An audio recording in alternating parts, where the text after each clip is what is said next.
Hi, this is Mrs. Bentley, and I am going to read Chapter 9, More Sour Notes. Over the next few days, the most amazing things began to happen. First of all, large white sheets of cardboard turned into great big snowflakes that the girls could fasten onto their bodies by putting their arms through elastic hoops. Smaller snowflakes went onto their wrists like bracelets.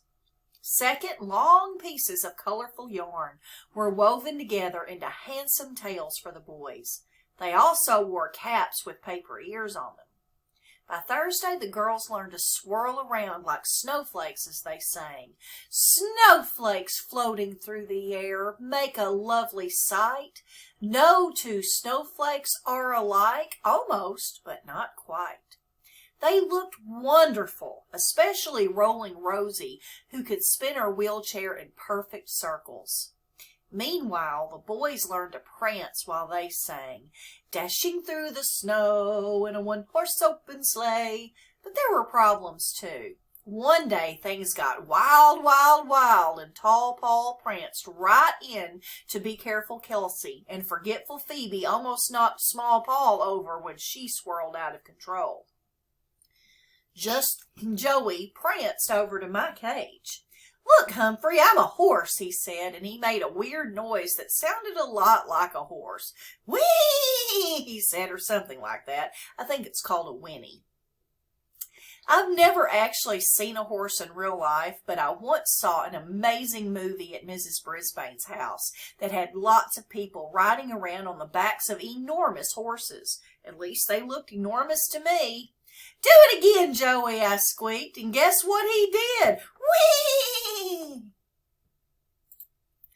"Hurry up, Harry, and slow down." Simon heard him and rushed right over. "That was amazing," Harry said. "How did you do that?" Simon wanted to know. Joey did it again. Harry and Simon tried to whinny too, but they didn't sound like horses at all. "Settle down, class. Back to your seats," Miss Lark said. "Now, girls, you will be decorating your snowflakes with paint first and then glitter. Boys, you need to finish up your ears and tails. I'll bring in jingle bells for you to practice with as well." All of my friends seemed so excited and pleased. I was too. "Daniel, why don't we try the song one more time with you playing the Jingle Bells music?" Miss Lark said. "Now?" Daniel asked. "Yes, now," Miss Lark replied. Daniel shuffled his way to the front of the room where Miss Clark had her keyboard. "I'm not used to playing on that," he said. "I know," Miss Lark said, "but it's just like a piano, and we'll have a real piano for the show." She placed the music near the keyboard, and Daniel took his place. "I'll count to 4, Miss Lark said. "On the count of 4, you start playing, and remember to follow my direction." Daniel nodded. 1, 2, 3, 4, Miss Lark counted. I was relieved when Daniel started to play, and the boys started to sing, following Miss Lark's hands as she waved them. Before long, I realized that something was wrong, wrong, wrong. The boys sang, dashing through the snow in a one-horse open sleigh. But by the time they were singing sleigh, Daniel was still playing the note for snow. Not only that, it was the wrong note. It sounded so terrible my ears twitched and my whiskers wiggled. "Eek!" I squeaked. No one could hear me, of course, because there was so much noise.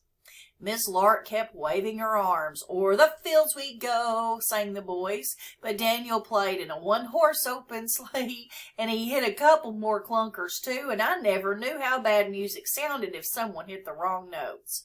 And then there was another sound, the girls giggling. I couldn't blame them. Daniel wasn't laughing, though. He turned red, and there was a look of panic on his face. "Stop," Miss Lark said. Daniel froze, and everyone stopped singing. "Sorry, Daniel, but you need to keep up with the boys," Miss Lark said. "It sounded as if you were performing 2 different songs." "They were going too fast," Daniel complained. "I know it's difficult to play while people sing if you're not used to it," the teacher said. "Have you practiced at home?" Daniel rubbed his nose. "Sort of," he mumbled. "I hope you will spend some time practicing over the weekend," Mrs. Lark said. "We'll try again on Monday." Daniel shuffled his way back to his chair. He looked so miserable. The girls stopped giggling. Miss Lark left and Mrs. Brisbane took over the class, but Daniel didn't look any happier. And when they left class for recess, I heard Simon say to Harry, "I hear piano players running his family." "Run far away, I hope," Harry replied with a laugh, which was kind of funny, except that it was true.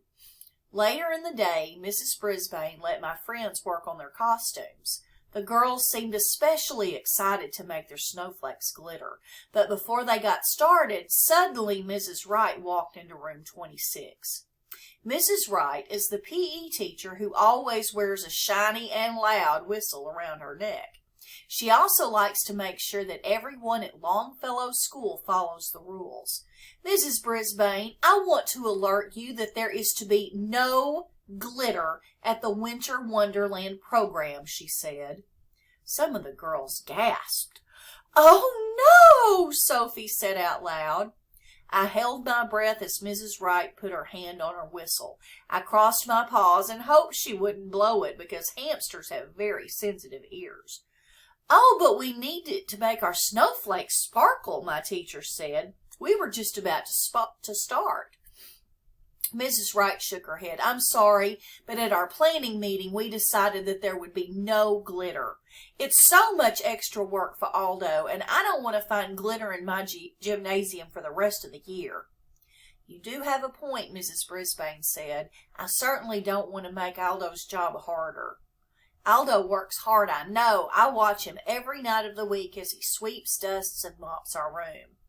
I didn't want him to have extra work either. But I hated to see the girls look so unhappy. "Thank you for your cooperation," Mrs. Wright said. "I'm sure we can have a perfectly nice, glitter-free program." After Mrs. Wright left, all the girls started talking. "It's not fair," said Be Careful Kelsey complained. "We need glitter to make our snowflakes shiny," Rolling Rosie said. "I'll sweep up the gym," Helpful Holly said. "I'll make sure there's not one single piece of glitter left behind." Mrs. Brisbane smiled. "Mrs. Wright has a point. There are other ways to make your snowflakes shiny. I'll think of something. Now back to learning." The girls didn't seem convinced, but soon Mrs. Brisbane was talking about something coming up called the winter solstice, which is the shortest day of the year. Since I'm usually wide awake at night, I thought an extra long night would be fun. On Friday, the girls were a lot happier as they glued shiny shapes of tinfoil on their snowflakes, and they were as sparkly as could be. That afternoon, Do It Now Daniel said, "Humphrey, it's my turn to take you home for the weekend." People like Fridays, I guess because they have a whole weekend ahead of them. I love Fridays too because I get to go home with a classmate and learn something new about humans. What I don't like about Friday is having to leave Og behind. He stays alone in room 26 because he doesn't have to be fed. And transporting his tank is more difficult than carrying my cage. While Daniel waited for his grandfather to pick him up, I told Og I'd see him soon. "Have a good weekend," I said. "Boing, boing," he answered. It sounded as if he was going to miss me. Mrs. Brisbane stood looking out the window at the gray sky. "You know what?" she said. I wasn't sure who she was talking to, but I squeaked anyway. "What?" "I'm taking you home for the weekend, Og," she continued. "It feels like snow, and I don't want you to get stuck here in case school is closed on Monday." I guess she remembered the time Og and I got snowed in. It was scary to be alone at school with no one to feed us or give us water. I was happy for Og. Now I could enjoy the weekend knowing he'd have fun too. After the rest of the class had gone home, Daniel's grandfather arrived. "Grandpa, meet Humphrey," Daniel said as the old man came in. Mrs. Brisbane introduced herself to Mr. Popwell, which was Grandpa's real name. Grandpa Popwell wore a heavy plaid jacket and a funny hat with flaps that came down over his ears. "Maybe those flaps keep him from hearing too well," he said, "because nice to meet you, Mrs. Brisbane." Mrs. Brisbane helped Grandpa Popwell cover my cage with a blanket and carry it out. "Bye, Og. Have a great weekend," I squeaked to my friend.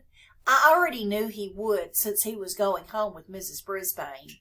"Boing, boing," he answered happily. "It looks as if we'll have the house to ourselves for a few days," the old man said as we drove away from school. "Your mom has a conference." "I know," Daniel said, "and Dad's out of town." "Just you and me," Grandpa said.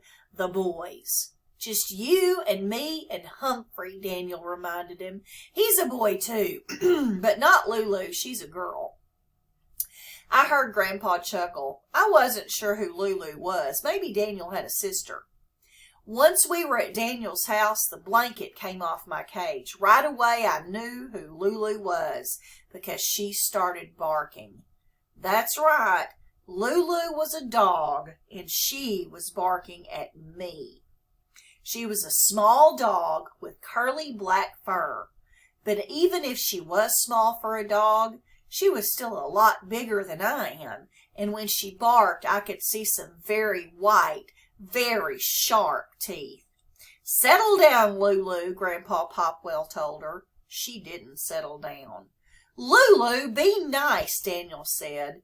But Lulu wasn't nice. "I'll put her in the den," Daniel said, and he carried her out of sight, thank goodness. My heart was still pounding, but once Lulu was gone, I looked around and saw that I was sitting on a table in the living room, and right across the room was a piano. I certainly hoped that Daniel was planning on practicing all weekend.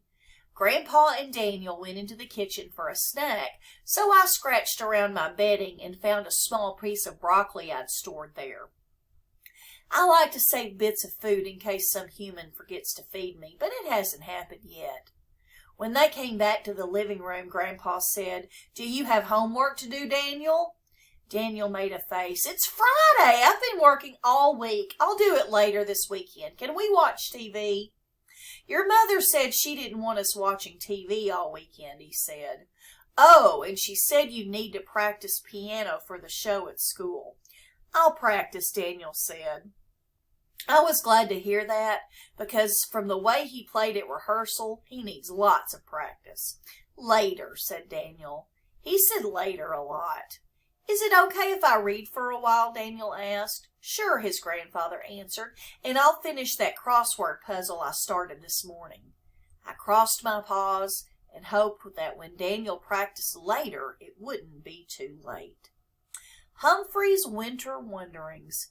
If you say later every time you need to do something, do you ever actually get that thing done? Oh, that's a great question that Humphrey has. I need to quit saying later too. But thank you for listening, and next chapter will be Chapter 10, Practice Makes Perfect.